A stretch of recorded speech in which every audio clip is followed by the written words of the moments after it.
জীবন নিয়ে আমার কোনো অভিযোগ নেই, যেভাবে আছি না কেন আলহামদুলিল্লাহ। তো হ্যালো এভরিওয়ান, সবাই কেমন আছো? আলহামদুলিল্লাহ আমি অনেক ভালো আছি। আমি আবারও তোমাদের মাঝে একটা ডেইলি ব্লগ নিয়ে চলে আসছি। আমরা যারা গৃহিণী আছি তাদের সময়টা কিন্তু অনেক মূল্যবান। আমরা যদি 1 ঘন্টার কাজটা 10 মিনিটে করে ফেলতে পারি তাইলে কার না ভালো লাগবে। আর সেজন্যই আজকে তোমাদের কাছে নিয়ে এলাম এমন একটা কাজ নিয়ে, নিজেও করব বাসায়, তোমাদের কাছেও শেয়ার করব। এগুলো হচ্ছে দেশি রসুন। আর এই দেশি রসুন অনেকে আমরা সময়ের জন্য খাইতে চাই না। এগুলা বাজারও অনেক, কিন্তু দামটা অনেকটা কম আছে, কিন্তু খাইতেও ভালো। দেশি রসুন গ্রানটা অনেক ভালো আসে, কিন্তু সময়ের জন্য আমরা খাইতে চাই না। তো এই তো আমি দেখবেন কতক্ষণ এই কাজটা কমপ্লিট করে ফেলবো, একদমই সময় লাগে না। এগুলো আস্ত পরিষ্কার করার থেকে এভাবে কেটে নিয়ে পরিষ্কার করলে দেখবেন অনেকটা পরিষ্কার হয়। তো এই তো আমি কেটে নিচ্ছি।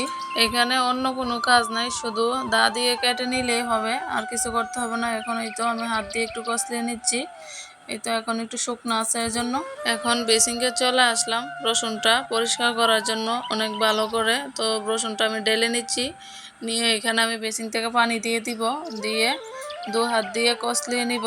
তো রসুনের ছিলকাগুলো উপরে ভেসে উঠবে একদমই, আর রসুনগুলো নিচে পড়ে যাবে, একদম পরিষ্কার হয়ে যাবে। তো যতক্ষণ না এরকম হবে একটু ধুয়ে নিলেই বাস, কাজ শেষ।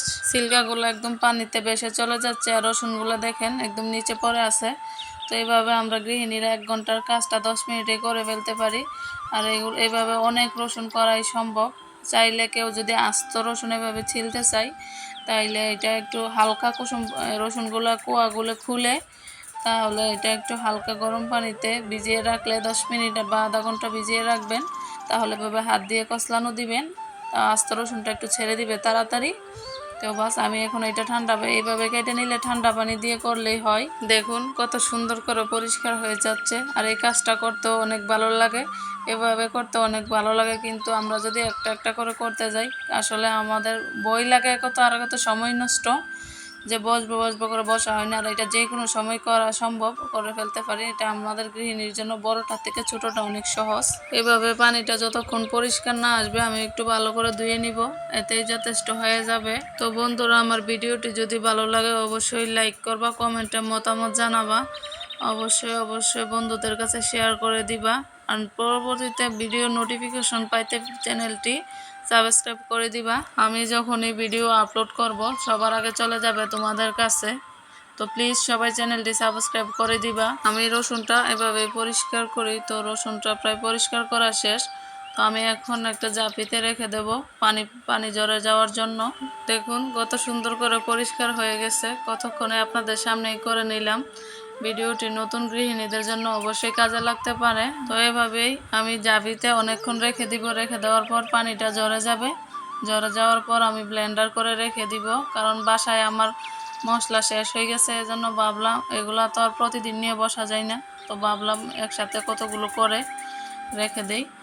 রসুনগুলা আমি ব্লেন্ডার করতে বসে গেছি। এগুলা পানি জড়ানো দিয়ে আমি অল্প কাজ ছিল এগুলা করে নিছি, নিয়ে এখন এই ব্লেন্ডার করতে বসে গেছি। তো আমার মতো এইভাবে কে কে বাসায় কাজ করো কমেন্ট করিয়ে জানাইও। আর কমেন্টে মতামত জানাতে কিন্তু অবশ্যই ভুলবা না, অবশ্যই অবশ্যই তোমরা জানাবা। আমার ভিডিওতে যদি ভুল ত্রুটি হয়ে থাকে অবশ্যই তোমরা ক্ষমার চোখে দেখবা। কথাবার্তাতেও যদি ভুল ত্রুটি হয়ে থাকে অবশ্যই সরি বলে নিচ্ছি, কারণ আমার যদি কোনো কাজে ভুল ত্রুটি হয়ে থাকে অবশ্যই তোমরা কমেন্টের মাধ্যমে বলে দিবা যে আপু এইভাবে না ওইভাবে করো, একটা কাজ এইভাবে হয় নাই, এভাবে করো। কিন্তু কেউ বাজে কমেন্ট করবা না। বাজে কমেন্ট যারা করবা তারা আমার ভিডিওতে আসিও না, আসার দরকারও নাই। কারণ দুষ্টু গোয়ালের চেয়ে শূন্য গোয়াল অনেক ভালো।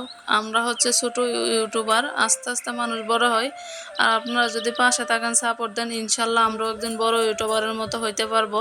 মানুষ তো আর শুরুতে প্রফেশনাল হইতে পারে না, কেউ মায়ের পেটের থেকেও কাজ শিখে আসতে পারেনি। আস্তে আস্তে মানুষ কাজ শিখে আস্তে আস্তে প্রফেশনাল হয়। তো এটাই, শক্তি রেখে যারা চলে তারা কখনো হারে না। ব্যর্থতা একটা পরীক্ষা মাত্র। তো আমি সব ব্লেন্ডারের কাজ শেষ করে আমি চলে আসছি দুপুরের রান্নায়। বাসায় কোনো সবজিও নাই, তো ভাবতেছি আজকে কি রান্না করব। মুরগির মাংস আছে ফ্রিজে, ভালো লাগতেছে না, তো ভাবলাম যে মাছ যেহেতু নামাইছি ফ্রিজ থেকে, আজকে আলু দিয়ে মাছ দিয়ে রান্না করব। অনেক দিন ধরে আলু দিয়ে মাছ দিয়ে রান্না করে খাই না, তো ভাবলাম মাছটা ভেজে নিছি। তো আমি মাছটা একটু ভালো করে ভেজে নিছি, কারণ মাছটা ভালো করে না ভাজলে তোমাদের ভাইয়া খাবে না। এখন আলুগুলা ভালো করে ভেজে নিব। আর সাথে ভেবে নিছি বাসায় টমেটো আছে, টমেটো দিয়ে আজকে একটু পাতলা ঝোল রান্না করব। এটাকে আমরা টমেটোর টক বলি। আর ও খাইতে পারে না এক তরকারি দিয়ে, আমি খাইতে পারি, যে কোনো একটা তরকারি হইলেই হয়, কিন্তু ও খাইতে পারে না।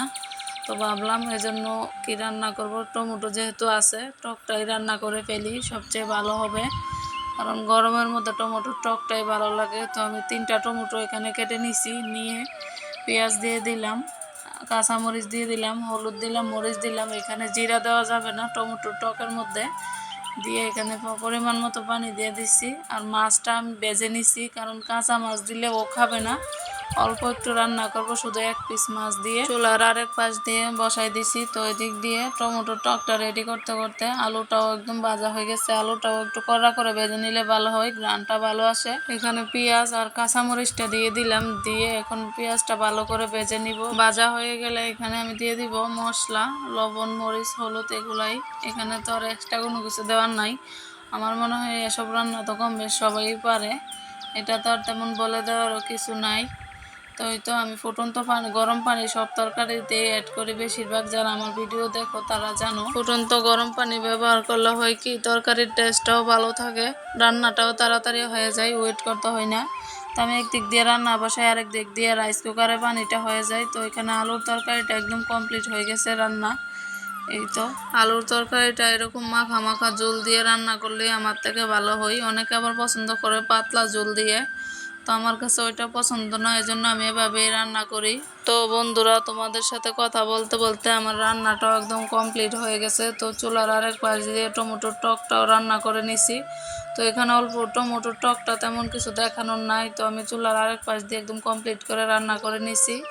এই তো শুধু মশলাটা দেখে নিয়েছো, মশলাটা একটু বসাই নিয়ে কষিয়ে ওই পরিমাণ মতো পানি দিয়ে সিদ্ধ করে নিছি। এখন শুধু ধনিয়া পাতাটা দিয়ে, ধনিয়া পাতাটা দিব একটু, গরমটা, টকের গরমটা কমে গেলে দিলে ভালো হয়। তো ভালো থাকো সবাই, দেখা হবে পরবর্তী কোনো ভিডিওতে।